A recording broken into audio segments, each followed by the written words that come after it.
Good morning, everyone, and welcome to the Department of Toxic Substances Control first quarterly public meeting for 2018.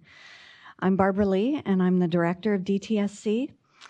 Before we begin, I'd like to ask if there is anyone in the audience who would like to have interpretation assistance in Spanish, which we have available in the room. And if I could ask our interpreter to just assist in making this announcement, please.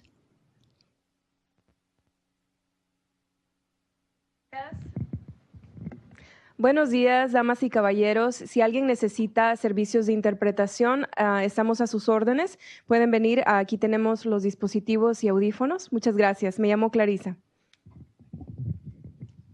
Thank you so much.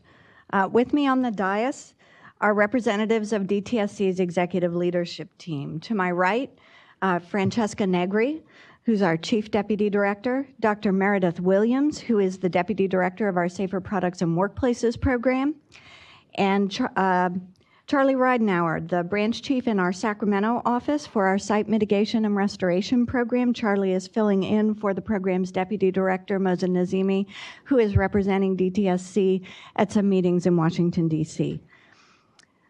Going to my right, Geraldine Lopez Mendoza is our Deputy Director for Public Participation. Ana Mascareñas is our Assistant Director for Environmental Justice and Tribal Affairs. Rizgar Ghazi is the Acting Deputy Director of our Hazardous Waste Management Program. And Sue Patel is the Assistant Deputy Director of the Site Mitigation and Restoration Program, overseeing the closure of the Exide facility in Vernon and the restoration of the surrounding communities. This is our first quarterly public meeting in 2018. We are excited to return to this format, and we're very happy to have the opportunity to engage with you about the work that we do that affects your lives and that you care about. In the course of each year, DTSC holds a lot of public meetings.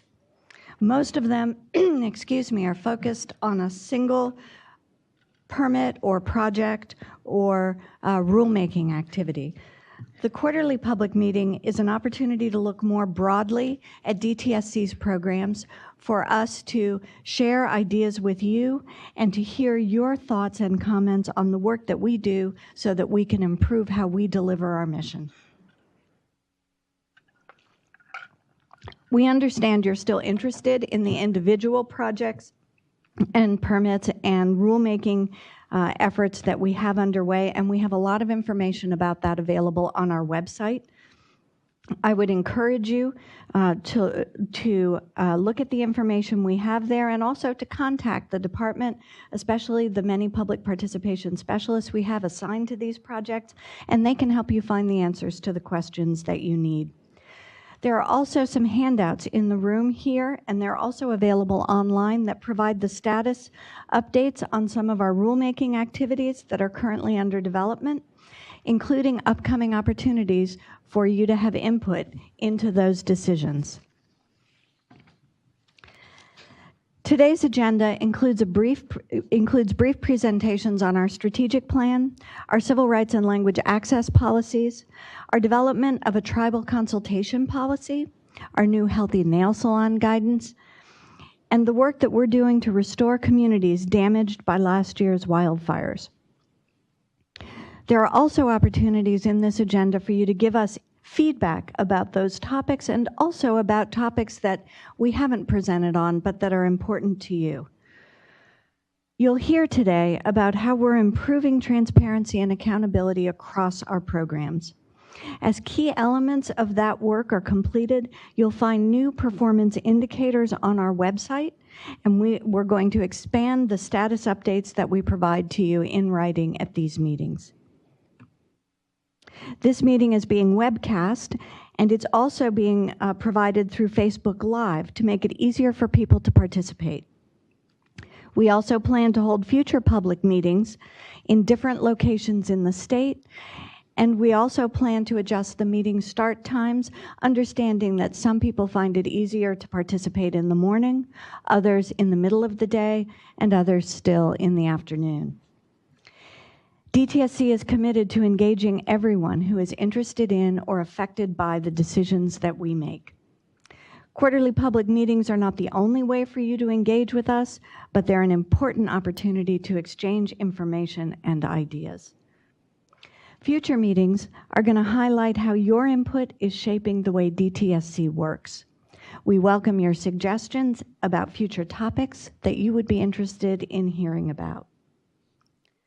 I know many of you who are either in the room or participating online also participated in the meetings of DTSC's Independent Review Panel or in the surveys or focus groups that we convened during the last few years. You provided a wealth of important suggestions and observations that are informing our efforts to improve our programs and services. While we can't implement all of them at once, I think you'll see that we're making steady progress, from improving cost recovery to reducing the permit backlog, enhancing our EnviroStore, and using GIS tools to identify contamination or speed fire recovery. Last month, we provided GIS tools and data on our website to view and understand the vast amount of soil sampling we've collected in communities affected by the operations of the former Exide battery facility in Vernon. Over 390,000 lines of sampling data from roughly 8,500 properties can now be easily accessed and visualized. We will update that data as additional properties are sampled, and the tool will also track the progress of our cleanup efforts. I want you to know I was very disappointed when we had to discontinue our contract negotiations with the firm we selected for the cleanup through the competitive bid process. DTSC staff put a lot of effort into that process, as did staff in other state departments and agencies, and we really expected to have a project underway by now. Unfortunately, after extensive negotiations, we concluded that the contractor would not be able to deliver the project that we believe is needed to protect the health of the people who live in the communities around that former Exide facility. DTSC remains committed to cleaning up the residences, parks, schools, daycare centers, and child care facilities with the highest levels of lead and the greatest exposure to the lead, especially exposure of vulnerable children. We're exploring all of our options to ensure that the cleanup happens as quickly as possible. Our staff is in the field right now, overseeing cleanup of properties with the highest levels of lead and the greatest exposure of vulnerable children, which are being addressed on a case-by-case basis through time-critical removal actions. DTSC is also evaluating existing contracts and other authorities to ensure that near-term cleanup continues. And we're pursuing a range of strategies to secure that final contract as soon as possible and ensure the cleanup is carried out properly and responsibly. DTSC is also taking steps to hold Exide accountable, not only for the cost of this cleanup, but to ensure that they fulfill their legal obligation to clean up all of the contamination created by the operations at that facility. We are also overseeing the safe closure of the facility itself and making sure Exide considers the sampling data we've collected as they develop cleanup plans required by them under federal and state law. I'm not going to take more time here to talk myself. We have a full agenda, and I want to make sure there's plenty of time for us to hear from you. A couple of quick safety and logistical items. In the event of an emergency, the exits are out these doors, to your right, and down the stairs out of the lobby doors. I hope that you can look around and see where all the exits are highlighted, and we'll give you further instructions as available if we have any sort of emergency occur. Restrooms are out these doors and to your left. And I'd also like to thank the many hardworking staff here in the room and supporting this public meeting remotely. They've worked very hard to make this forum a success. Again, thank you for joining us today, and now I'd like to have Francesca Negri give you a brief overview of DTSC's strategic plan. Good morning. Thank you for being here. It's my privilege to discuss with you today DTSC's planning activities to ensure that we maximize our service to California.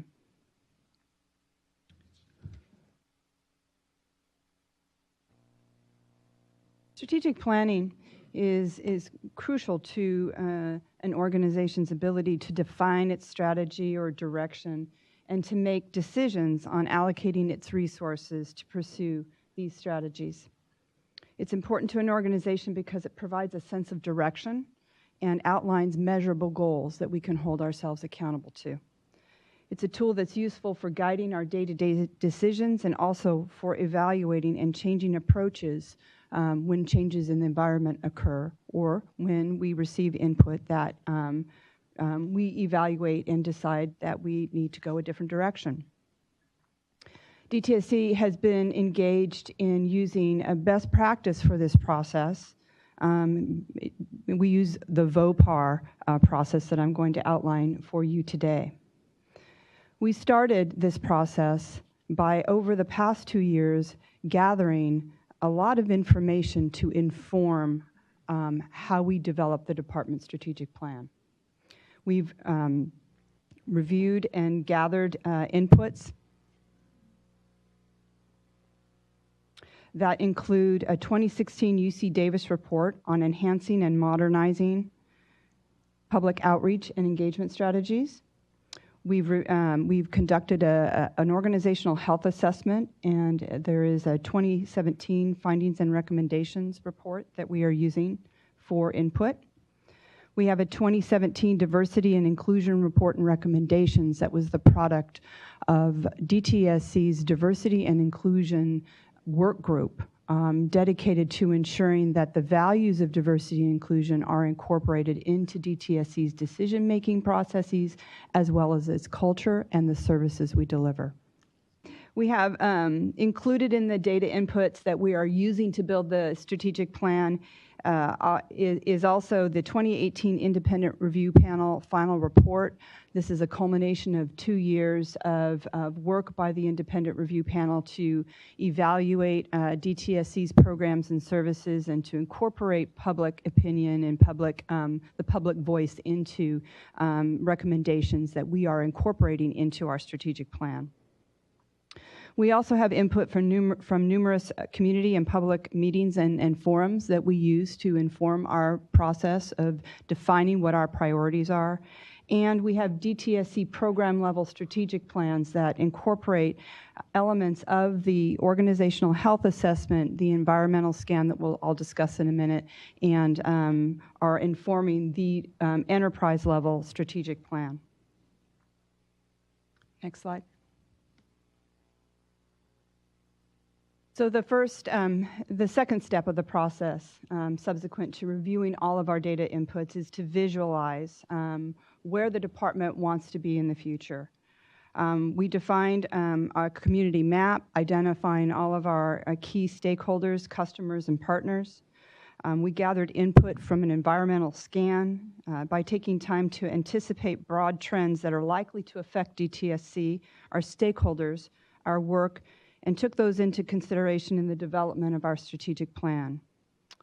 We considered socio-cultural, technological, economic, ecological, and political trends as we identified goals for the department. We created a draft mission, vision, goals, and values. We created a draft vision statement that describes the kind of organization we aspire to be, and a mission that summarizes who we are and what we do. We have drafted strategic goals that are designed to balance our resources to be good fiscal stewards as we pursue high-performing products and services and organizational excellence in order to best serve all of our stakeholders. We also identified core values that set the standards for our behavior as we pursue those goals. Next slide. We spend a considerable amount of time on visualizing for this process, and then moved into the phase of organizing all of those elements into action. We performed a stakeholder analysis. We endeavored to understand our stakeholders, their varied and sometimes competing interests and values, and how we can better work with each. We want to do our best to get the right information to each of our stakeholders at the right time through appropriate channels. DTSC would like to build trust and have stronger working relationships with all of our stakeholders so that we can build more effective partnerships. Through this process, we also identified objectives and strategies. Those are shorter-term goals that help us achieve our longer-term goals, mission, and vision. We are in the process of developing key performance indicators that allow us to measure our success in attainment of those goals, and we plan to be transparent on the DTSC website with our achievement, our measurement of our success. Next slide, please. The next phase of the strategic planning process is to prioritize all of the strategies that we've identified that are crucial for goal attainment and our ability to achieve our mission and vision. We're reviewing our resource allocation and ensuring that we have good management strategies to maximize our limited resources to achieve our mission. And we want to ensure that we have stakeholder engagement all along the way so that we are in alignment with where we want to go collectively with our stakeholders. Next slide, please. We will then pursue actualizing the strategic plan, which is to implement the strategies, to develop service and project portfolios. We want to align roles and accountability to ensure that we are making progress that's measurable and transparent and holding DTSC ourselves accountable for what we establish as goals. This will enable us to identify daily priorities and to develop, and we are also developing a governance structure which will allow us to be transparent and accountable. And what we mean by governance structure is to ensure that we have a reporting mechanism on the performance, on our key performance indicators, and that we are reporting on those regularly through these quarterly meetings as well as our website. That will include developing dashboards for accountability and transparency. Next slide, please.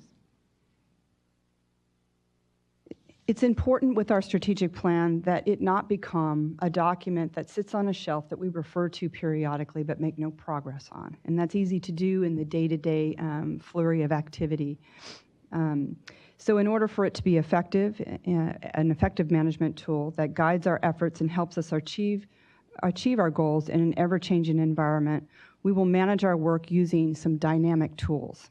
We'll create a governance process that quarterly and annually monitors and adapts our resources and priorities and ensures continuous improvement. We'll assess our progress toward our goals across a set of key performance indicators on our performance dashboard, and we'll build a cadence of accountability at the enterprise and division levels by monitoring our performance and engaging with our stakeholders. I look forward to reporting in this quarterly public meeting our progress toward our achievement of our goals. I look forward to sharing with you the draft mission, vision, goals, core values, and objectives and strategies so that we can get your input in determining how best to utilize DTSC's limited resources to achieve our mission and vision. So I want to thank you for listening today and for being a part of the process all along. And I look forward to giving you periodic updates in the ensuing meetings. So thank you. Thank you, Francesca Negri. Good morning, everyone. Again, I'm Geraldine, and I'll be helping to serve as facilitator today. So we've created opportunities for public comment after each presentation. So to the extent that there are questions, comments, or suggestions from the folks in the room, you're welcome to have them now, to ask them now if you wish. We'll then move to questions that might come to us remotely via email, which we've been made available on the agenda as well as on our webpage. And then we'll also be seeking input on the Facebook Live page. So following Francesca's presentation on our strategic planning process, and thank you again for that. I lived through it. It's something else to hear it summarized succinctly. I just wanted to give everyone the opportunity in the room to ask any questions you might have or give us any comments you might have. We have a couple of folks who are in the room, Kenneth on this side of the room and Marcia Rubin on this side of the room. And so to the extent that anyone has questions or comments, now's the time to ask them. You don't have to if you want to. And you can think about it. We can come back to you. I also want to turn to Erica, and Lázaro Cardenas, who are monitoring the email box. Do we have any questions, comments that came in that we need to address? Yes, Geraldine. We received one at 8:53 today, but it is on agenda item number 5. Okay. Would you like to postpone that until that section? Oh, absolutely. Yeah, that way we can address it appropriately. And thank you, Eric. And then turning to Gama, do we have any questions from Facebook? Okay, great.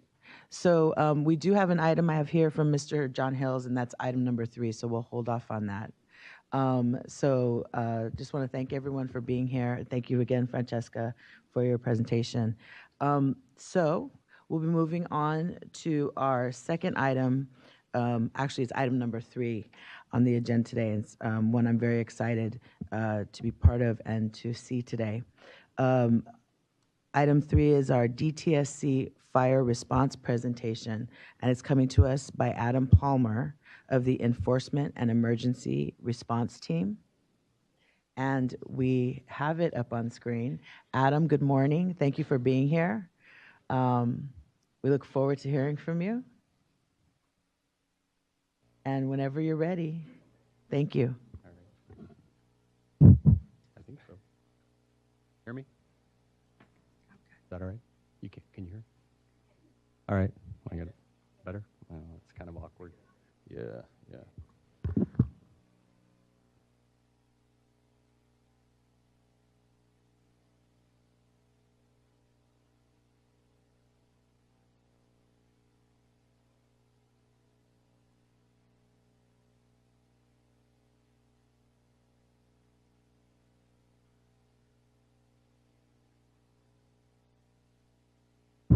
Good morning. My name's Adam Palmer. I'm the supervisor of the Emergency Response Unit with the Department of Toxic Substances Control. Today I want to talk about the wildfire response and DTSC's involvement in going out and mitigating some of the hazards that were created after the fire. As you know, we experienced some devastating wildfires in the fall of 2017, so that's what we're going to go over today. And then we're also going to talk about the data collection that the Office of Environmental Information Management, the system they put together for us to help us collect data and do a better job of tracking our progress in the field. So as you know, there were some devastating wildfires in both October and December of 2017. In October, Northern California was hit with a large wind event that resulted in devastating wildfires in 8 of the counties. And then in December, in Southern California, the Santa Ana winds kicked up, and we had some devastating wildfires that impacted 5 counties down there. Over 500,000 acres were destroyed in the 13 counties. We had over 9,500 residential, commercial, and public buildings destroyed. So this was unprecedented. We as a department had never encountered something of that size and magnitude. In 2015, we had some fires in Lake and Calaveras County, but those were about 2,000 structures. So this was a pretty big task in front of us going forward. Unfortunately, we had 45 fatalities and over 200 people were injured. We had close to over 300,000 people were evacuated. That number's probably kind of low. And we had several schools and a hospital destroyed in both events. So what did we do to get involved, and how do we get involved as emergency response? Typically, for us to go into the field for an event like this, we get mission tasked by the Governor's Office of Emergency Services. But prior to receiving that mission assignment, probably by, I think the fires in Northern California started on Sunday. By Monday morning, we were already reaching out to the impacted counties, offering up whatever technical assistance we could.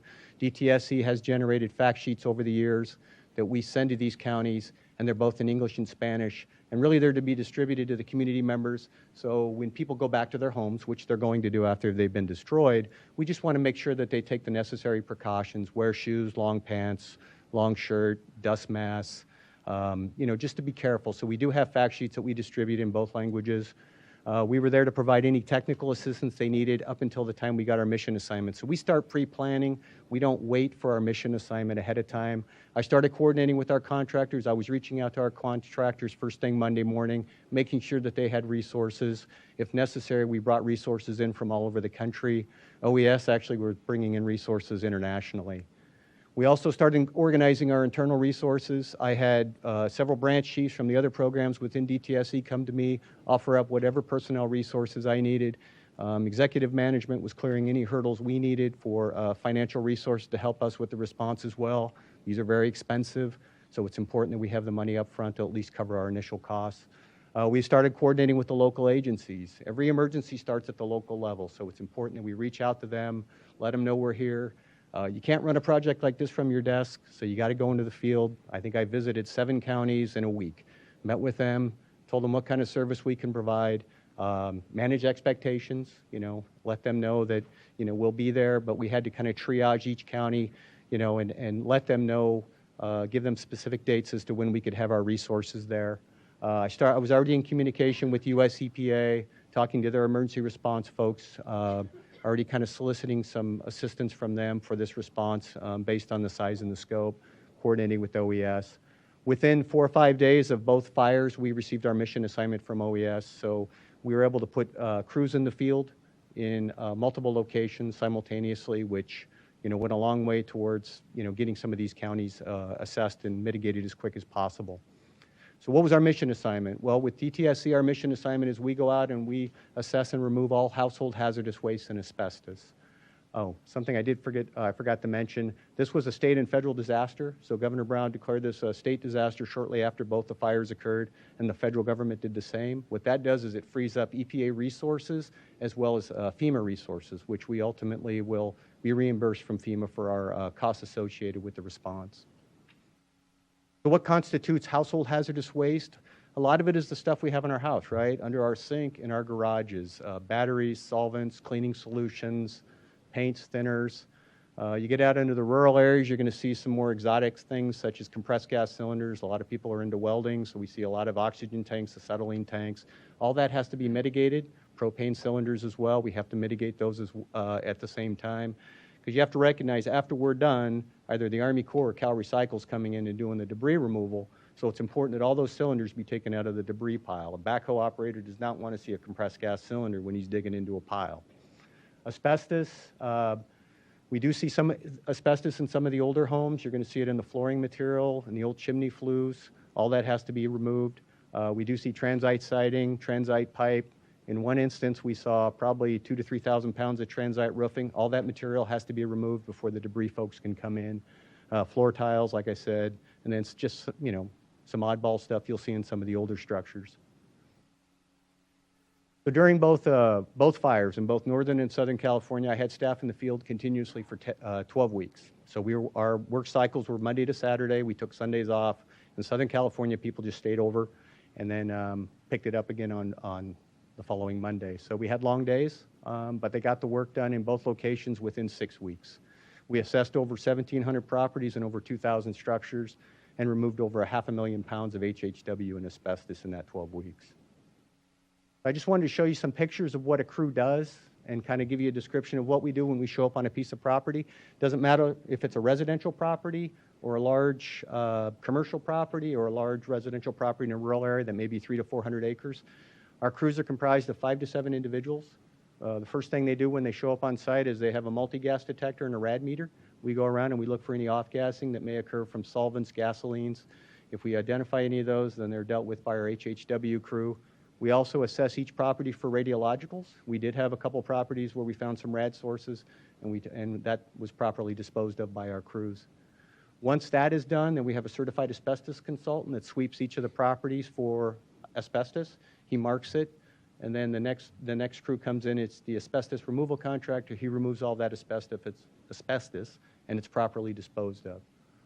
Finally, the HHW crew comes in, and they look for any, like I just mentioned, anything that would constitute household hazardous waste.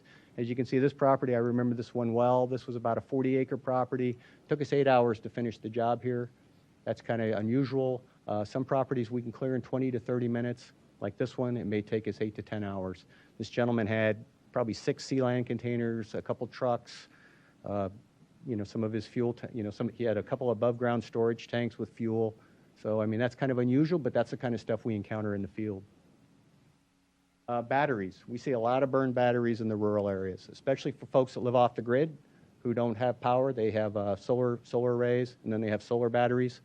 We do deal with the solar arrays because there are high levels of metal, and as well as batteries where you'll find high levels of lead. So this is not an uncommon sight.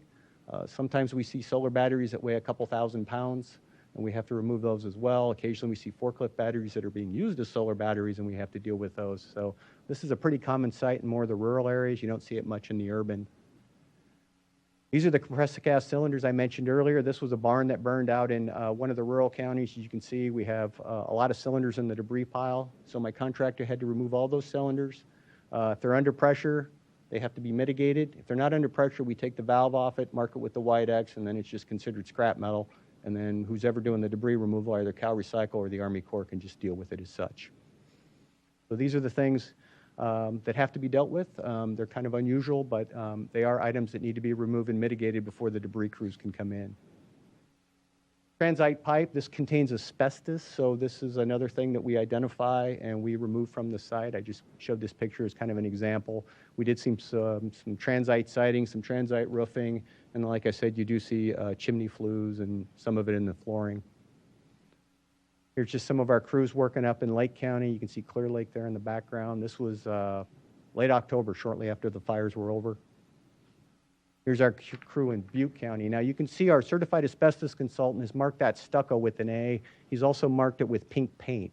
And then we take a sample, we analyze it for asbestos. If it's asbestos containing material, then that stucco there will have to be treated differently than, say, general debris.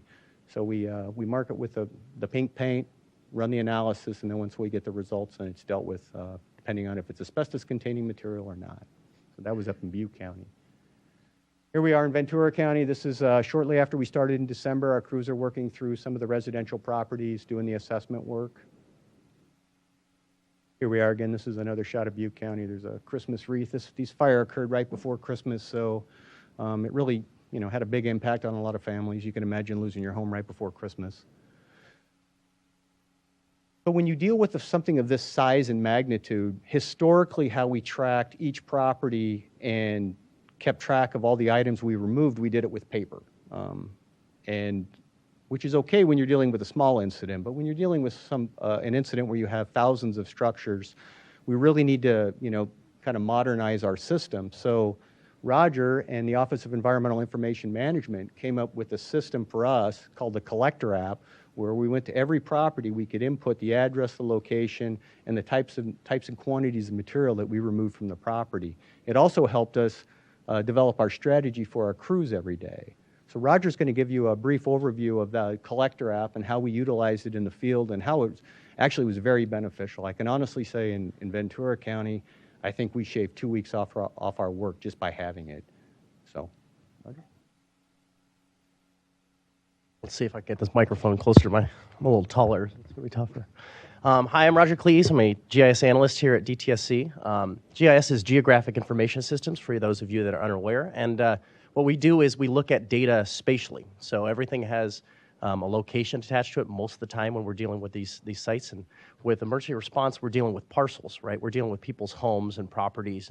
And we want to try to get them back in their home as quick as possible. So what we did is we utilized, there's a company that we have software with, it's called Esri, and they make something called ArcGIS for Collector. And what it is, it's a mobile data collection application. So it uses your phone's GPS or your tablet's GPS, and it shows your location, but you can also load data into it and attach extra fields to it. So as Adam said, they normally historically used a form. What we did is we took that form and we just digitized it. We made it, put it on the app and attached it to that parcel. And then you could go out and you could use that parcel to sort of collect that information real time. We started off in Butte County. We did a little pilot. We used a phone. I went out there with Adam, and we sort of tested it out to see if this would be an applicable solution. And it turns out that it actually was very beneficial and it worked well. We had some kinks to work out, but when the next set of fires hit in Southern California, we were able to spin another application up quickly, and that's when Adam and his teams think they had 4 teams at one time. They went out and deployed it. So this is a screenshot of the application when we were up in Bangor, up in Butte County. We utilize the county's parcel data information, so it's really important to work with the county. That's another important thing. Historically, they would give us these, the CAL FIRE damage assessment maps in paper form, and you would have to plot out every morning where you're going. Using this application, we can bring that data in electronically and just show it on the map. And now we know exactly where we need to target each day. The blue ones sort of show ones that have been assessed, so that it changes color after you assess it and you put the data in. But what the most important thing of this application was that you could take it offline and use it, but it's also in the cloud and you could sync it with other departments. So for us, we have to work with California Office of Emergency Services, US EPA, depending on the fire. Cal Recycle is the next partner that comes after us. It's good to be able to give them real-time data and understand what's going on. And FEMA, FEMA is working with us as well. So another big important part of this was progress at a glance. Normally, the crews go out for 12 hours a day, then they have to go home and process those papers, where they went, figure out exactly where they have to go the next day, and they're working in neighborhoods they've never been in before. So it's very time-consuming, long days. Now, with this app automatically reflecting where you've been each day, the planning process the next day is very easy. You can just say, your team's going to go here, this team's going to go here, and you can show them on the map. And since it's all reflected in real time, you can see if one of your other teams have already been to that parcel. So, as I mentioned earlier, collaboration is very important. Collaboration and transparency. So DTSC has to work with a lot of different partners during these emergencies, and having that data in a centralized location and having it open to all of our partners, including the county, Cal OES, and US EPA, it is very important because now everyone is on the same page. Everyone knows exactly where DTSC is, how fast they're getting done, and what the next step can happen. Because the goal is to get everyone back in their homes as quick as possible.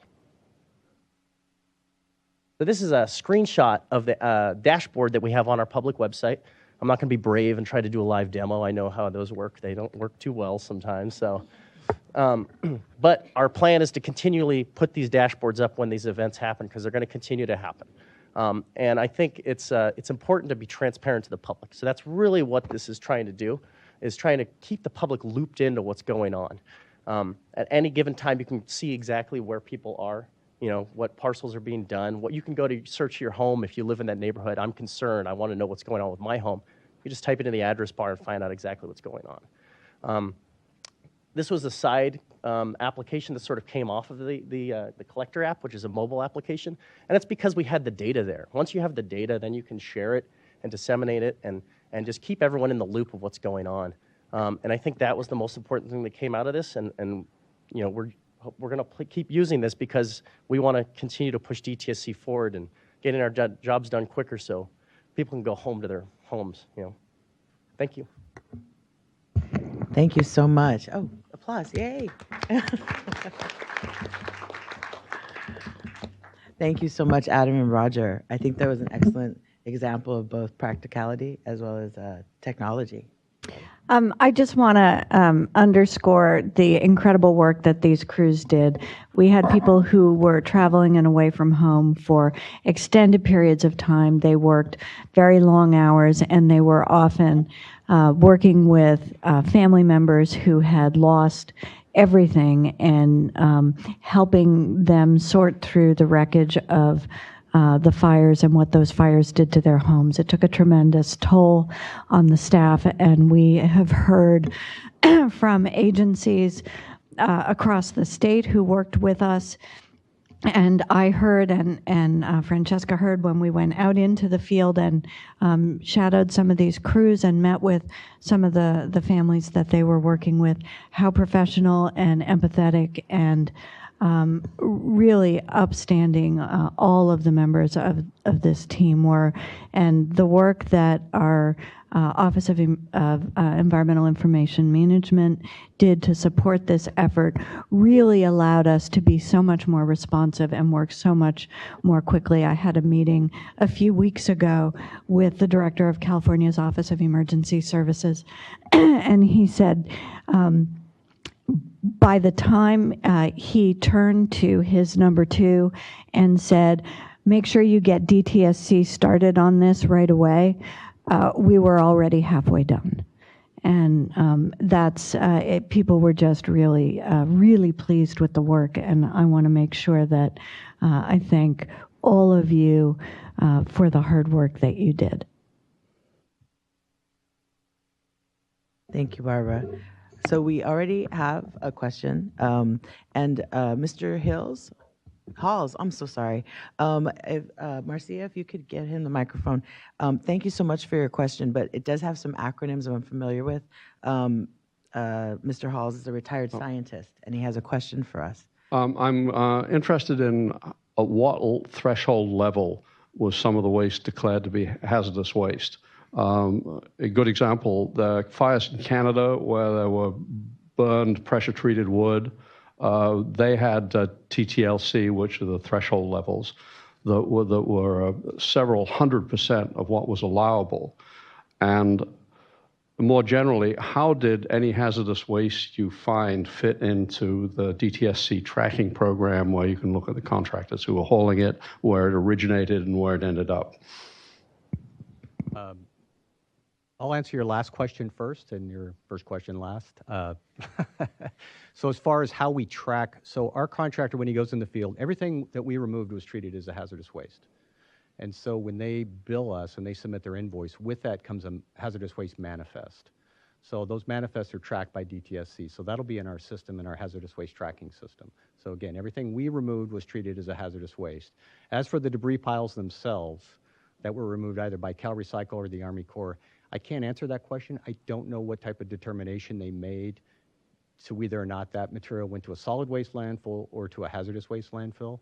I will say that at the conclusion of the debris removal at every property, that the site is gridded and confirmation samples are taken. And if there's any residual soil contamination that exceeds a certain value, for instance, heavy metals, then additional soil is removed and that material is shipped off as a hazardous waste. Now, we're not involved in the confirmation sampling. That's conducted by the Army Corps and Cal Recycle. So there was no waiver or anything else granted, and I understand under federal laws there's no possibility of waiver when there's certain levels of contamination. I'm not aware of any. That's not to say they didn't occur. I can just tell you that DTSC, everything we take off-site is treated as a hazardous waste and disposed of at a permitted facility. As to what the Army Corps and Cal Recycle did with the debris, I can't answer that question. So it will be possible using this marvelous GIS system, which I think is quite wonderful as an example of application of technology. Will it be possible to track where all this waste went? Not from that app. For the waste that we removed off-site, you'll be able to track it. Like I said, all the waste we ship off-site is under a hazardous waste manifest, which goes into our system, so you can track all the disposition of all the waste that was removed by DTSC. And you can identify all the contractors and the disposal sites from that? Correct. Okay, thank you very much. Thank you for your questions, Mr. Hall. Is it Mr. Hall or Dr. Hall? Mr. Hall, thank you. Were there any other... were there any other comments, questions, or concerns in the room that anyone wanted to raise at this time? Okay, thank you. Eric, have we received anything on the email? Nothing from email. Thank you. And then lastly, Galma, have we received any inquiries on the Facebook Live feed? No Facebook comments at this time. Okay, great. Thank you. And again, thank you for monitoring that. Just as a quick reminder, and we mentioned this in our agenda, we do have a 3-minute time limit for comments and questions. So I just want folks to be mindful of that, both in the room, and then to the extent we get remote inquiries or comments, we'll be reading them into the record up to 3 minutes. So just want everybody to be aware of that. So again, Adam and Roger, thank you so much for your presentation. Really appreciate you being here and sharing that info with all of us. Thanks again. So now we'll move on to item number 4. This is a joint program of DTSC, and so it will also be a joint presentation on our Healthy Nail Salon Recognition Program. And we'll be looking to Dr. Dicle Yardimci, and she's of the Safer Consumer Products and Workplaces Program, and Brittani Orona of the Office of Environmental Justice and Tribal Affairs. So welcome, and thank you for being here, and whenever you're ready. Good morning, everyone. I'm Dicle Yardimci. I'm a senior hazardous substances engineer with the Safer Consumer Products, and this is Brittani Orona from Office of Environmental Justice and Tribal Affairs. And we'll be giving you an overview for the Healthy Nail Salon Recognition Program guidelines and then the outreach plan today. I would like to give you an idea when the nail salon safety started in California. It goes all the way back to 2009 when the California Healthy Nail Salon Collaborative started a campaign. And as a result of this campaign, the very first Healthy Nail Salon Recognition Program was established in the city of San Francisco. And currently, there are 5 different cities and counties in California have successful Healthy Nail Salon programs. And in April 2012, DTSC did a nail product testing. And we found some of these nail products contain toxic chemicals that are reproductive, developmental, and neurotoxicants. And in 2013, DTSC released the guidance becoming a greener nail salon that included green business practices. And in July 2016, this existing nail salon programs are standardized in California. And at that time, there were 96 nail salons carry the Healthy Nail Salon seal. And moving to 2016 September, Bill AB 2125, which is the Healthy Nail Salon program, signed into law. And this became effective as of January 1st of 2017. And March 2017, DTSC held a public workshop that was focusing on the adverse health impacts of the chemicals, hazardous chemicals in nail products. Bill AB 2125 is an addition to the Health and Safety Code, which is the Healthy Nail Salon Recognition Program. This bill signed into law because of the increasing health impacts that are observed from the toxic chemicals released from nail salon products. And our goal here is to support the development of the programs statewide that protects their workers and the consumers, and also recognize the green business nail salons that meets these guidelines. And the bill requires DTSC to compile the best practices for the nail salons and to publish the guidelines statewide, and also conduct an outreach and an education plan for the local government agencies that will implement these programs in their cities and counties. Why this work is so crucial? It's because both the nail salon workers and the customers include sensitive subpopulations such as children, pregnant women, and also women of childbearing age. And nail salon workers often work long hours. They work more than 8 hours a day and 6 times a week on the average. And they're exposed to hazardous chemicals, multiple chemicals simultaneously in a confined space. And often the nail salons are poorly ventilated. And I would like to add that in addition to this, it's an environmental justice issue because majority of the nail salon workers are minorities. They're low income, and often they have limited English proficiency. And because of that, they are often unaware of the hazard rates of the chemicals they're working with. And with this program, our aim is to reduce the chemical exposure, both the salon workers and the customers statewide in California. And I would like to give you an overview how we proceed putting together the guidelines. First, we did a consultation with the stakeholders, which included the California Health and Nail Salon Collaborative, and also the existing program coordinators, both in California and also King County, Washington. We also made sure the guidelines are complying with the existing rules and regulations. We consulted with agencies that included California Board of Barbering and Cosmetology, others, and also California Council of Directors, Environment and Health, which includes 60 different cities and counties in California. After this consultation, we drafted the guidelines and we sent it back to the same stakeholders. And in addition to that, we send it to the prospective local government agencies to inform them there is a health and nail salon recognition program will be in place, and we will be releasing the guidelines and the outreach material to them to implement the program. Guidelines include an implementation plan for the local government agencies, which walks them through step-by-step how to engage the nail salons, and a certification process, and also the model forms and an audit checklist to verify compliance of certification. The training topics for the salon owners and workers to become a health and nail salon, and then the list of chemicals shouldn't be used by a health and nail salon. List of safe work practices and a proper ventilation of the salon, certification requirements, recommendations, verification of compliance. Once the salon is certified, there will be unannounced annual audits will be performed by the program coordinators to ensure the salons are following the guidelines to maintain their certificate and an outreach plan. Considering the different socioeconomic status in California, we would like to encourage all different socioeconomic status in the statewide, and we want all the nail salon owners to be able to join the voluntary program, so we come up with 2 different tiers. And Tier 1 silver certificate is a basic tier, and then gold is an upper level tier.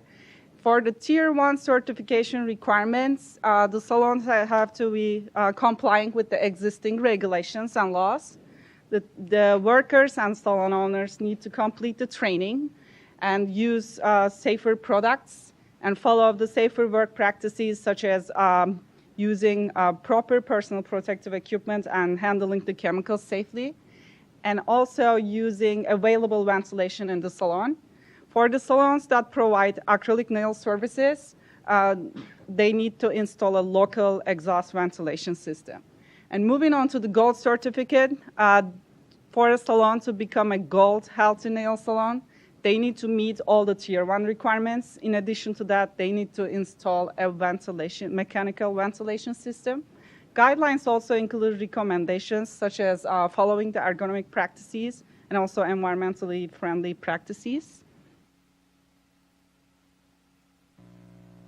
For the Health and Nail Salon Recognition Program, the project plan included 5 different phases. And in phase 1, we did the stakeholder consultation. And in phase 2, we drafted the guidelines. And once the draft is completed, we send it back to the stakeholders before we move on to the phase 3. Currently, we are in the process of finalizing the guidelines, and we are hoping to release the guidelines really soon. Then we'll be moving to the phase 4 and 5, which will be the outreach plan. And then Brittani will talk about the outreach plan in detail. Thank you. Thank you, Dicle. So the DTSC will be conducting outreach to local governments on the guidelines. Our hope is to encourage adoption of the Healthy Nail Salon Recognition Program guidelines, as well as to encourage outreach to nail salon owners, staff, and customers. Right now, DTSC is in the process of developing these outreach materials, and the outreach materials should be completed and sent out to local governments in the spring or summer 2018. If you have any questions on the development of these outreach materials, please feel free to contact me.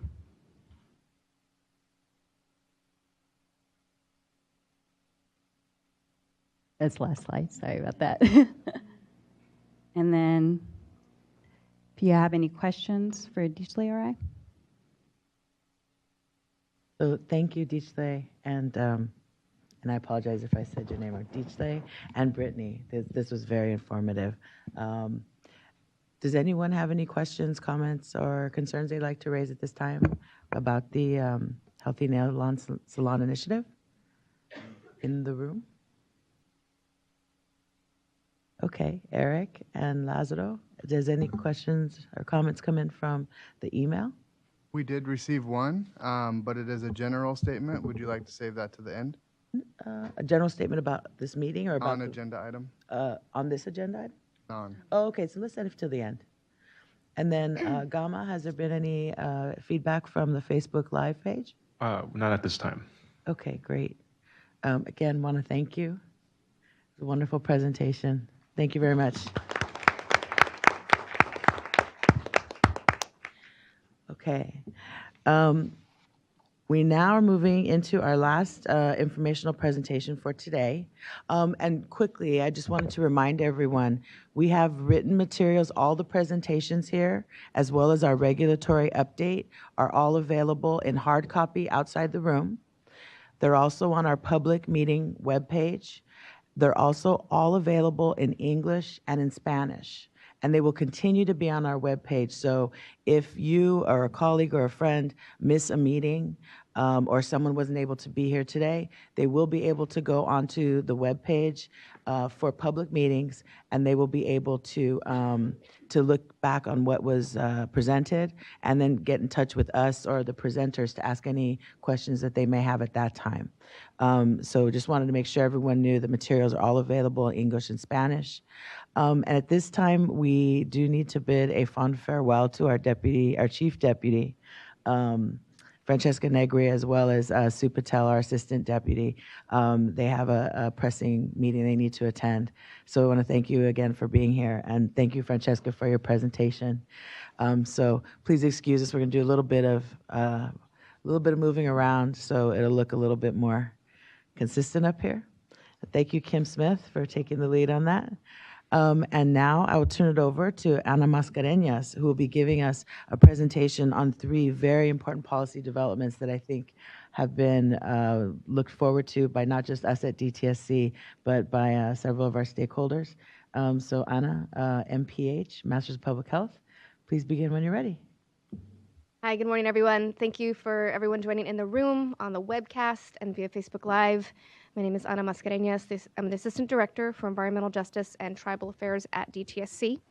And last year, our department created a new office dedicated to these issues, and I am fortunate to work with a very talented staff of analysts and scientists of 7 across the state, and working in partnership with many, many other staff members across the state. Our office's mission is to ensure that DTSC's decision-making processes incorporate the voices of environmental justice communities and tribal communities by seeking proactive solutions, sharing information, and creating partnerships to reduce environmental impacts and improve public health. I wanted to share that, I really appreciate everyone being here for this first meeting as we get back into quarterly public meetings at DTSC, for the work that intersects with environmental justice and tribal affairs throughout the department. I really do believe that we have a responsibility as regulators to value the community knowledge that is shared with us, use our best available science and information, and use all of our communication and legal tools to best protect communities and the environment across the state. So a quick overview of the presentation I'm going to share today.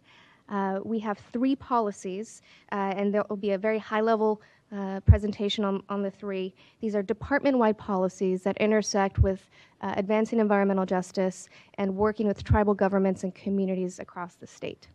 I'll first talk a bit about the background, the final civil rights and language access policies, which are provided today online and as part of the handouts for the meeting, and then also progress on the draft tribal consultation policy the department is developing and looking to finalize later this year.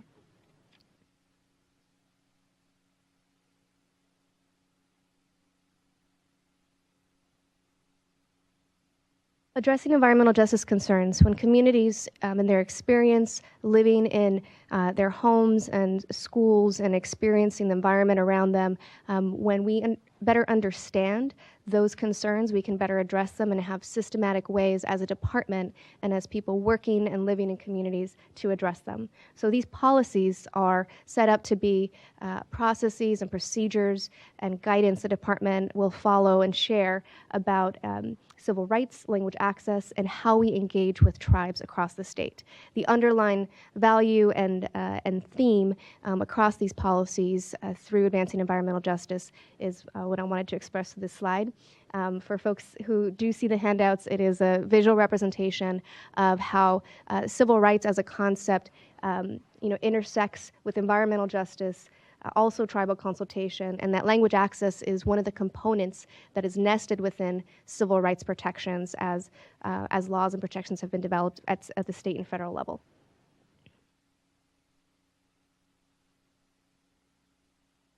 The policies I'm describing today are department-wide policies. That means that they apply to all branches, divisions, staff members, offices, programs throughout DTSC. These are guidance. They do not alter the authority or requirement of any statute or regulation, but they do serve as guidance and procedures that we are developing and getting feedback from communities and the public on how to engage. So the civil rights and language access policies finalized just this morning and signed by the director today, and also the draft tribal consultation policy. The purpose of many policies the department has developed, and these three, we're hoping to support DTSC in identifying the gaps in our existing programs and all of the activities that can impede the achievement of environmental justice, and also highlighting the concrete opportunities for addressing those gaps. This table is an overview, since there are three different components I'm covering today. The civil rights policy does supersede a previous Title VI policy and procedures from 2006 that the department had developed. Language access policy superseded a 2014 bilingual services policy. And both of those, we've developed these two concurrently, and we engaged in a lot of community stakeholder feedback. We, through the 2016 Cattlemen's Settlement Agreement, which is an agreement signed with community-based organizations, we committed to developing and revising policies on these two topics. These are part of and described in that agreement, but they apply to DTSC department-wide and also apart from those as well. We really value the partnership with the signatories, specifically Green Action for Environmental Health and Justice, El Pueblo para el Aire Agua Limpia, and California Rural Legal Assistance, as they provided a lot of input through the scoping and development of the drafts of the policies last year. After considering and incorporating comments, the policies have been final, and they're posted online in Spanish as well. And the roadmap for how the department will share and train and develop the specific procedures around these is contained in a draft civil rights language access implementation plan. And that plan is actually available on our website right now. We provided it in the fall, in October of 2017. So the information does not yet reflect the final policy content, but we welcome your feedback into how this document can best be used and organized to show the transparency and the process that DTSC is following to consider language access and civil rights in these policies. So if you would like to review that plan, it is available on our website and open for public comment until May 14th. The third policy is still in draft, and we'll be announcing, it is actually a new policy for the department. It follows Cali PA's tribal consultation policy, which was last revised in 2015. We have already shared this draft, initial draft, with the Cali PA Tribal Advisory Committee and received initial feedback on that, have received feedback from staff as well, and we are organizing workshops through Northern, Central, and Southern California, expecting to finalize later this year. There are, in the column on implementation, specific department procedural memoranda that will be developed to make clear how the policy will be implemented as well.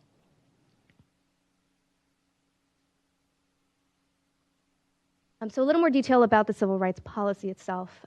Again, we developed this and revised the Title VI policy. The purpose is to ensure that DTSC actively promotes civil rights protections and implements in all of its programs and activities, that we implement those activities in a non-discriminatory manner, and that our contractors, grantees, and other recipients of DTSC funding also comply with all federal, state, and civil rights laws.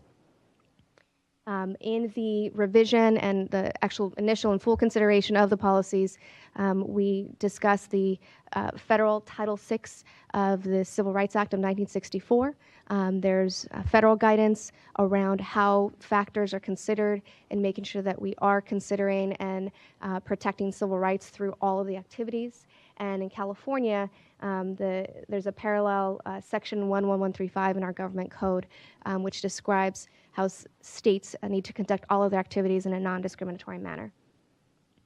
There are sections, because nested within civil rights is very core about procedural justice, to make sure that communities and the public understand and have access to the information about decisions that affect them.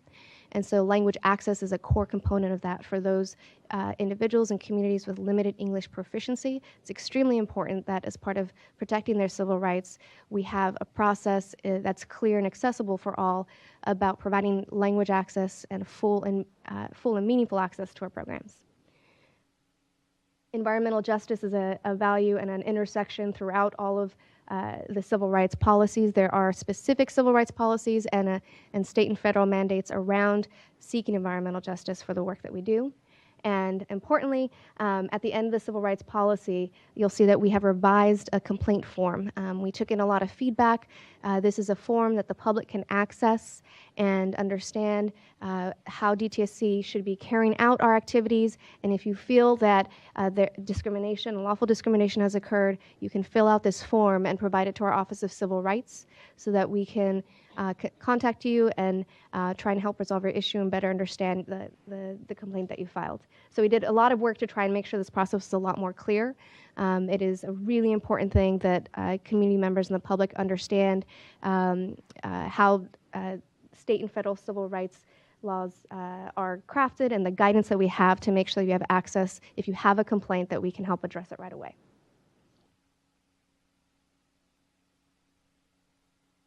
The next policy that was finalized today is a language access policy.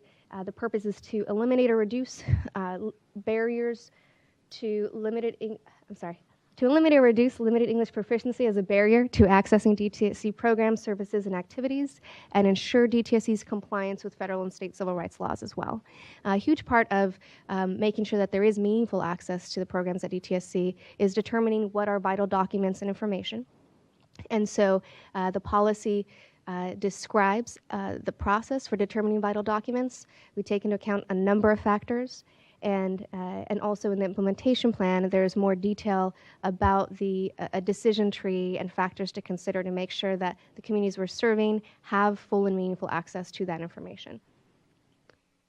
There's a section that also describes how DTSC will provide access to any translated documents and interpretation services, and also, importantly, that we have a number of these state and federal laws, and really making clear how within our human resources and our staff, within training, how we make sure this information is shared and that people know what the procedures are and are able to respond effectively and appropriately to community members' requests.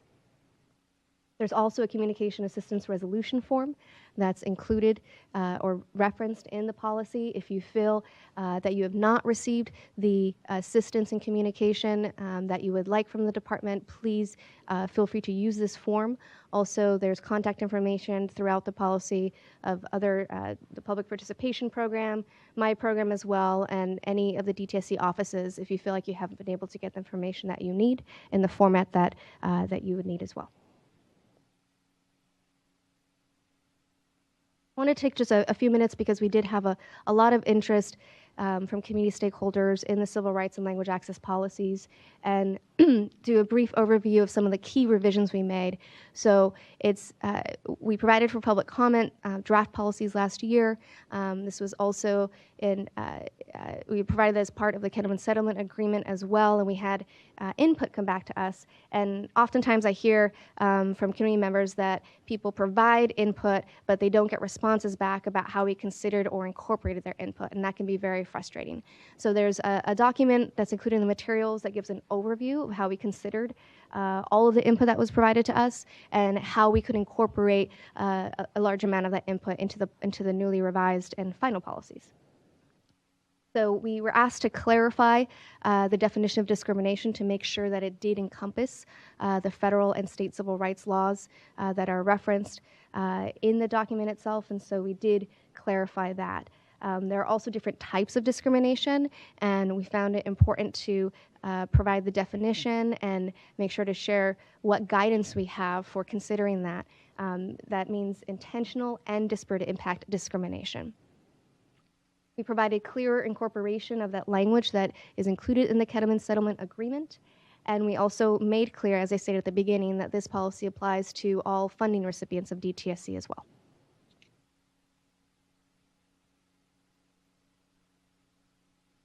We also made sure to highlight that those who can file a civil rights complaint include people who have witnessed or have knowledge of an alleged unlawful discrimination incident, and also that you can file complaints based on someone's real or perceived protected characteristic.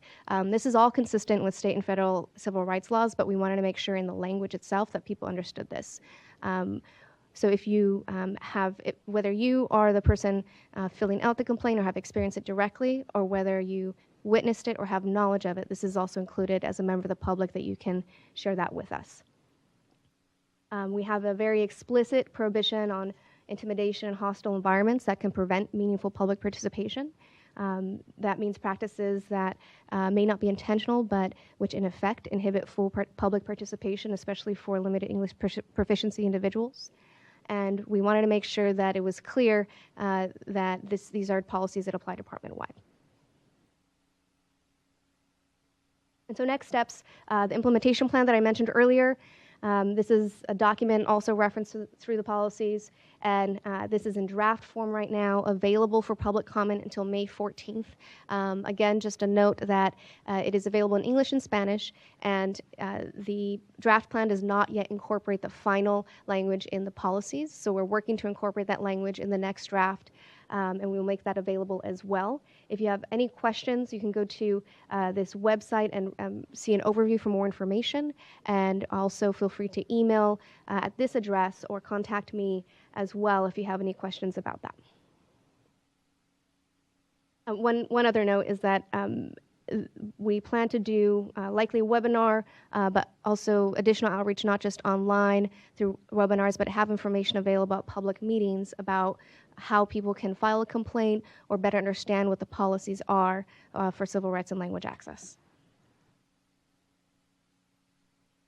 And the last portion of my presentation today is to really just provide an update that we are excuse me, getting over a cough, that we made progress on draft tribal consultation policy.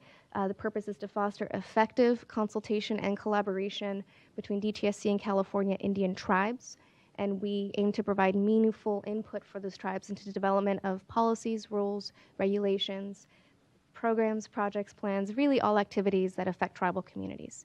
And so we've received initial input.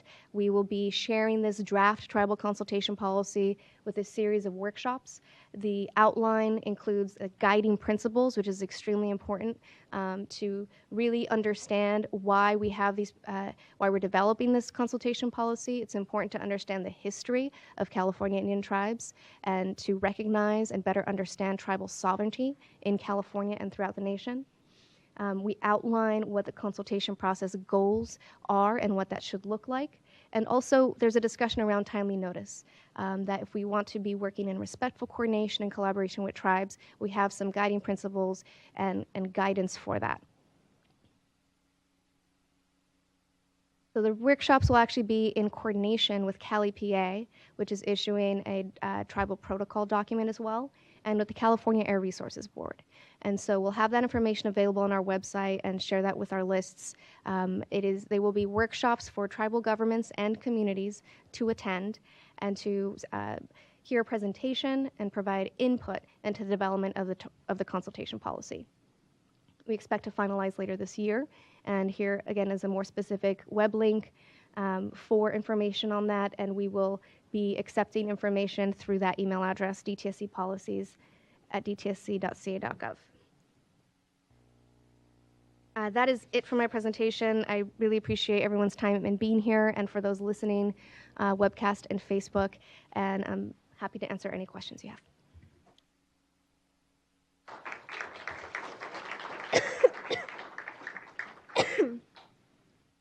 So thank you, Anna. You covered a lot in a short amount of time. And I just want to underscore for everyone what Anna shared with us this morning is that the civil rights policy and the language access policy that has been in process, and a lot of people have worked on it, given a great deal of time and energy, led by Anna and others, that's final as of today. So the policies have been signed by Director Lee, and they are in effect. So that's a huge accomplishment. It's a huge deliverable and goal for DTSC. And so I want to congratulate Anna and everyone who's been working on that, because it was a long time coming. It was a lot of hard work. And so today is really a celebration day. And now we get to the hard work of implementing it. So just wanted to underscore that for everyone. I know that there something came in on email, but I wanted to see if anyone in the room had any comments or questions for Anna as it relates to these very important policy initiatives she outlined this morning. Bueller. See, those of you who laugh, I know your age group. Okay, so we did have at least one comment come in through email. Eric, I don't know if you want to read it into record. You want me to read it? Read it into record. Okay, thank you. Were there others or just the only one? Just that one, and then the general one. Okay, the general one we'll do after. This is received at 8:53 a.m. by Bradley Angel. Green Action for Health and Environmental Justice has the following questions regarding agenda item number 5. 1, why should people in communities impacted by pollution and environmental racism and injustice trust that DTSC will follow your civil rights and language access policies when DTSC knowingly violated the Kettleman City Title VI Civil Rights Settlement and knowingly violated the law under SB 673 due to your failure to comply with their requirements that DTSC was supposed to adopt by the new year specific criteria on how to consider cumulative impacts and chronic violations in your permitting decisions? Would you like me to pause or continue with the other 2 questions? Oh, please continue because he's on the clock. Number Thank 2, you. does DTSC believe it is exempt from complying with the law and civil rights settlement? If so, please tell us the specific language in any specific law or court ruling that allows DTSC to determine it can violate the law or a civil rights settlement that you signed. Number 3, as DTSC must comply with civil rights laws in your regulatory and permitting actions, please tell us how allowing the hazardous waste landfills in the state, all in farm worker communities, to keep dumping toxic waste on permits that should have expired many years ago is consistent with civil rights laws. And that is it. Thank you. Thank you for the question. This was from Bradley Angel of Green Action. I think there's a lot of really good input that was provided into development of these policies. The first, it is an important step to make sure that, thank you,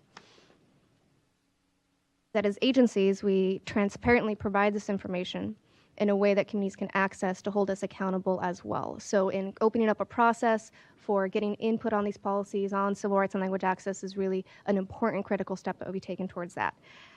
We are also in conversations with the signatories of the Title VI Kettleman Settlement Agreement. There is a specific process that is underway regarding a number of the issues that Mr. Angel brought up in the question. I want to respect that process. That is part of the agreement as we signed it as well. And also thank him for bringing up these important questions. These are questions that many community members have about civil rights, language access, and environmental laws. It is DTSC's commitment and responsibility to comply with all of those laws in all of our decisions. These policies are a step towards really making sure that information is transparent so that you can hold us accountable and we can have clarity on what the processes are as well. So thank you for the comment. There are a number of issues that were highlighted, including around SB 673 that we're going to be providing official responses to, available on our website as well. And if you're signed up for those lists, the department has made a number of efforts to move forward implementing SB 673, and they are extremely important criteria. We want to make sure that we are doing them expediently and in a way that protects communities and environment. And I will ask if anyone else on the dais would like to add to that, but I'd like to also respect that process under which the settlement agreement will be seeking for resolution on those issues. Thank you, Anna. I think in the main you gave a good answer to Mr. Angel's question. I would just like to say on the subject of SB 673 implementation, DTSC did prepare and release a very substantive draft regulation under the authorities provided to us with that law. We got extensive comments on it. There were some very good issues that were raised, and some of them are, required some additional research on our part to ensure that we get this right. This is a really important undertaking for DTSC. We are absolutely committed to improving the protectiveness and responsiveness of our permitting program, and SB 673 implementation is a key part of that, and it's critical that we get it right. I've been working with the staff on the changes to the draft regulation that we are considering, and I'm hoping that we will be able to have something out that the public can take a look at in the near term. And I appreciate everyone's interest in it, and I appreciate all of the effort that so many put into providing us feedback and input into this process. Thank you. Were there anything else that came up on the email? We did receive one more, but it was also general. Okay, so we'll hold on to that. Gama, did we receive anything relating to our Facebook Live broadcast? We did not receive anything. Okay. Anna, I want to thank you again. You covered a lot of information in a short amount of time, so I want to thank you. It was a really excellent, well, personally, I thought it was a great presentation, so I'm biased. I think you're great, so thank you.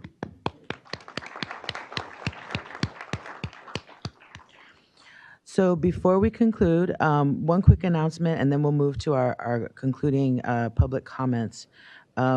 We have set the date for our next quarterly meeting, which will be on Monday, June 25th of this year. The date, time, and location is to be determined, and I refer back to Director Lee's comments in the beginning. Again, we are committed to being in different parts of the state to meet with different stakeholders in person and allow for members of the public to interact with us in person. So where and when exactly the meeting will be, we'll be sure to let you know in advance. So we have two comments that came in by email. Did anyone in the room first have any concluding questions or comments before we move to the email? Want to check and make sure. Okay, seeing none. Oh, sorry. Good morning. Good morning, Dawn Kapke, McHugh Kapke Associates. I just had a quick question just regarding the next public meeting. Is it going to be webcasted, broadcasted as this one was? Just yes. Logistics. So that's something we'll be working on in terms of logistics. So I'll just share a little bit. In terms of this meeting, we have one strain of the substance of what is it that we feel is important to share with the public and have a dialogue about. The other is the logistics of terms of making sure that it is accessible to as many people as possible, folks who could be in the room, as well as by webcast, and now through GAMA's efforts by Facebook Live as well. So that way we have remote access. Today we were able to provide simultaneous interpretation in Spanish in the room. One of the things that I'd like to do for our future meetings is have simultaneous Spanish language translation available remotely. So if someone is tuning in on webcast, they could hear it in English or in Spanish.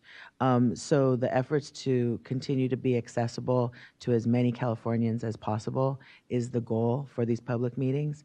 So we're making that commitment, and that'll be something we'll have to ensure we contemplate as we move forward with choosing locations that logistically can handle the needs that we have. But absolutely, we want to make sure that people can participate remotely, can monitor remotely. And again, the Facebook Live edition is really kind of neat.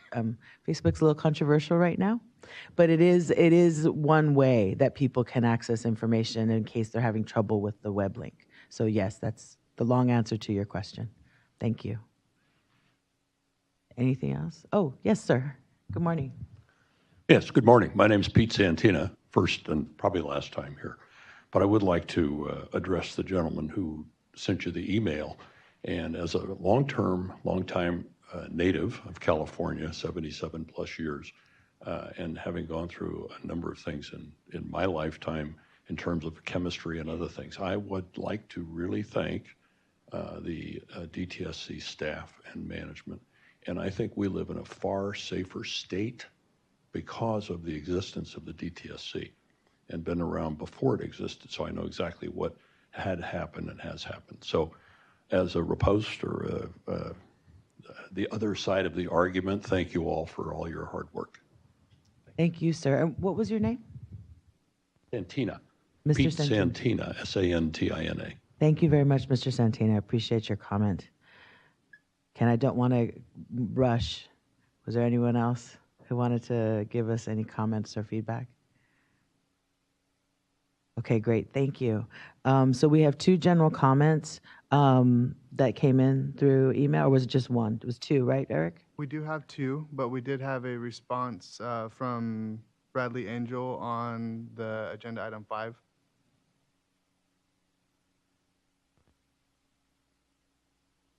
Well, I think he gave us our his input and we responded. It's difficult to have a dialogue in this way, but we are in constant communication with Mr. Angel, both on email, through letters that have been submitted to us. We also meet with him as he is with Green Action, which is one of the signatories to the Kettlement Settlement Agreement. Again, we have a set process in place with that group, and so I think it would be more productive for us to engage with him more productively rather than having through email and then having to respond again. I think it's just a little unwieldy and not as productive as it could be. So thank you, Mr. Angel, for submitting your comment, and we will be talking with you offline as it relates to your questions and concerns. Okay, general statement 1 of 2. We received this at 9:48 by Laura Rosenberger-Hayter. She wrote, several more people, 501c3 organizations will be getting air monitors through the AB 617 grant for research. Could they work for DTSC in emergencies and be paid? Also, what type or brand of multi-gas and radiological detectors do you use or recommend? This is Director Lee, for those of you who are listening online. It's a good question. DTSC is coordinating with the Air Resources Board on their implementation of SB 617, or AB 617, excuse me. We do understand that there are some synergies between the work that the Air Board is doing and the work that we are doing, especially as we work to develop tools and strategies to better characterize cumulative impacts and community vulnerabilities in order to inform our decision-making processes. With regard to air monitors, I would direct the person inquiring to the South Coast Air Quality Management District. They have a program they call AQ Spec, and there's information about it on their website.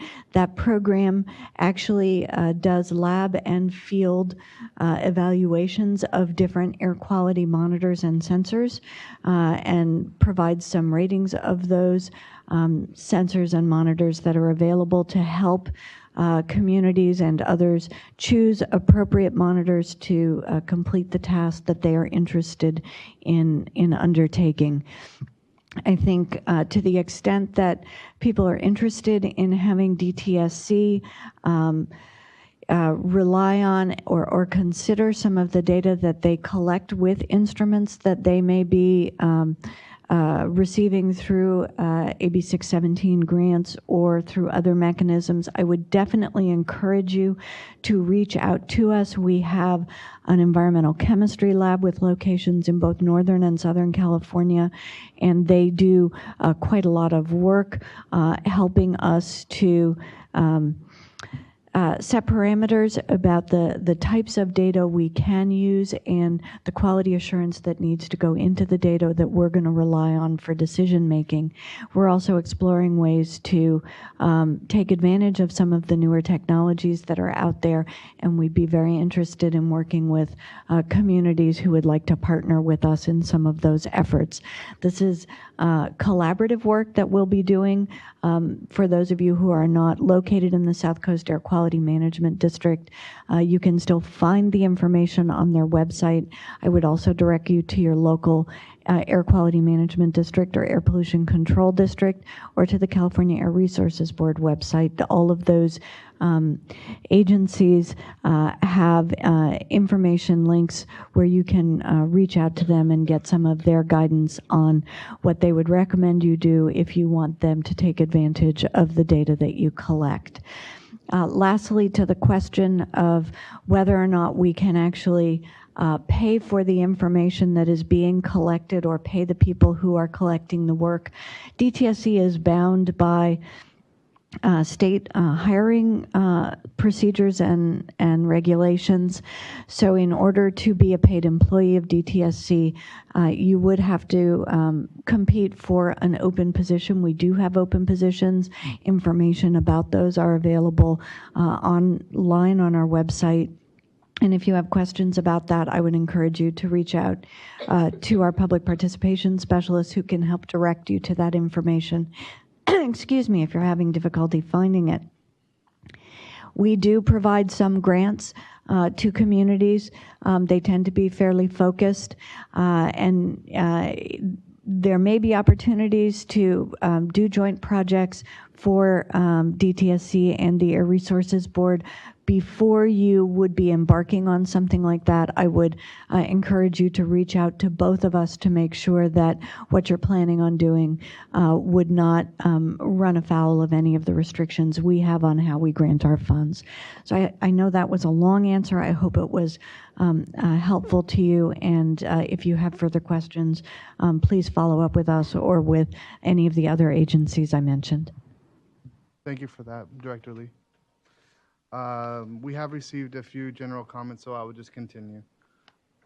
This was received at 10:20 a.m. by Kira Rodriguez. The LA Times reported that 2016 expenditures for the Exide project and approximately $500,000 was spent on personnel and travel expenses. A review of personnel hired for the Exide project revealed that a majority of the positions are engineers paid almost double what scientific staff at the same level earn. DTSC's cleanup program hires scientists to serve as project managers for their cleanup projects as well as engineers.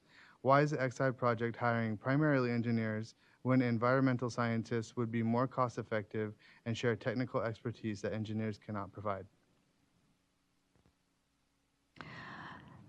So unfortunately, Sue Patel, who is our Assistant Deputy Director who oversees the Exide cleanup project, had to leave to go to another meeting, and I am not involved in the details of the hiring of each of the positions working on that project, but we will make a note of that question and see if there's information that we can provide to the questioner. I will say that I know that the Exide team has been very thoughtful and conscientious in how it's managing its resources and trying to make sure that we are deploying the resources we need to deliver the cleanup to those communities in the quickest, safest, and most responsive way that we can. And I have a lot of confidence in the work that that team is doing. Thank Thank you. you for that, Director Lee. The next one we received was at 10:28 by Chuck White. Can DTSC commit to providing the meeting agenda at least 7 days prior to the meeting? So that's a question for me. That had been our goal. What we were working to do is have the English language version of the agenda published at the same time as the Spanish language version. And it took a little bit more time than we anticipated for the Spanish language version to be complete. So although we did get the agenda, was it posted Monday or Tuesday, James? Monday. So it was 4 days. But I will commit to do my best to having it posted 7 days in advance. And again, I want to make sure that we're being, as it relates to our language access policy, that we're making information simultaneously available in at least English and Spanish, and then other languages as needed. So that was my fault that it wasn't posted earlier. And in the future, we'll do a better job of posting it farther in advance. So I appreciate that person's comment, and thank you for commenting. Thank you for that, Geraldine. The next one was received at 10:31 a.m. It was from dfgasman at AOL.com. I trust that you will continue your communications with Green Action for Health and Environmental Justice. Thank you. Absolutely. I mean, I will speak for myself. Anna? Yes. We have, I think Geraldine mentioned it earlier, but we actually have monthly meetings to maintain continued communication and email exchanges, and we're accessible to speak with Green Action and any number of community-based organizations who would like should feel free to contact us too. Thank you for that. We received this one at 10:35 from Rosario Munoz. Good morning. Here's my question. Why are some staff working on Exide stationed in Sacramento? How can you justify using taxpayer money to pay for travel expenses for those staff when DTSC has 3 Southern California offices, including one solely for Exide?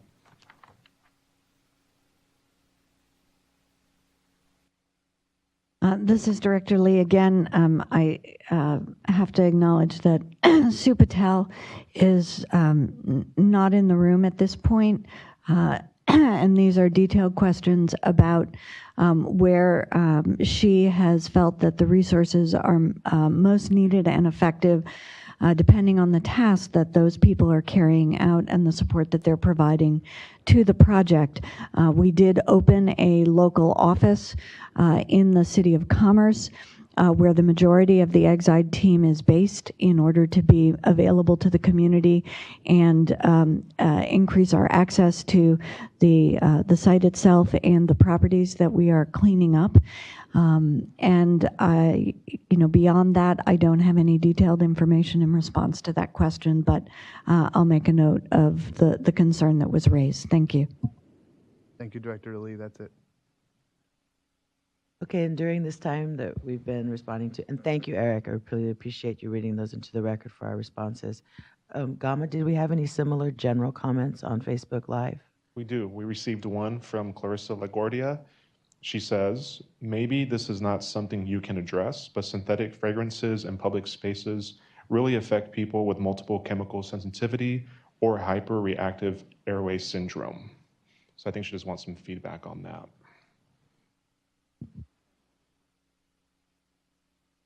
I'm Meredith Williams, and I'm the director of the Safer Products and Deputy Director of the Safer Products and Workplaces program. And within that program, we have 2 branches, one of which is our Safer Consumer Products branch. And that, that branch is dedicated to looking at chemical ingredients in consumer products that are on the market and trying to make sure they're safe, and asking manufacturers if we find a chemical we're concerned about, asking manufacturers to look for safer alternatives. And so that is one avenue that we can take to look at this issue and to decide whether people are being adversely impacted by those fragrances and whether or not there might be alternatives that should be pursued. I will just say that one of the challenges in addressing these issues has traditionally been access to information about fragrances, and we're very pleased with recent developments with the Cleaning Products Right to Know Act that went into effect in California, that now, starting in a few years, manufacturers will start to tell us what chemical ingredients are in the fragrances, and that will help us know what we can take action on. Thank you. Thank you, Meredith. I'm going to make one last call to see if do we have received anything else. No, ma'am. Dama, have we received it? Okay, great. Before we close, I personally wanted to thank all the folks who worked on the logistics, which is the non-sexy stuff of the meeting. Again, the presenters did a wonderful job in sharing information with you about DTSC programs and partnerships, both within DTSC and our offices and programs, and also externally with other boards, departments, and offices within the state of California, and in the case of the fire response with federal entities. But I really wanted to make sure that we thank the folks who helped make this happen in terms of all the coordination with the Spanish language translation of materials, make sure we had the interpreter in place, making sure everyone was comfortable, that we had the appropriate space, and were able to utilize our remote resources, particularly Patrice Bowen and Kim Smith, who were the lead cat herders on this, James Jolson and David Grealish of the communications team, Adam and Jason Moore and Gama, who worked a lot on the technical OEIM aspects, and Patrick, right? Patrick? See, I didn't forget you. We also had many volunteers, a village of volunteers, Kenneth, Marcia, Eric, Lazaro, Abraham, Linda, Karishma, and Simone. I just want to thank everybody for volunteering your time to assist us today, in copying and doing all the little things that make it happen and actually end up with us sharing information as best we can with as most people as we can. So thanks everybody for pulling together. I hope I didn't forget anyone. If I do, you can kick me later and I'll treat you to coffee. Director Lee?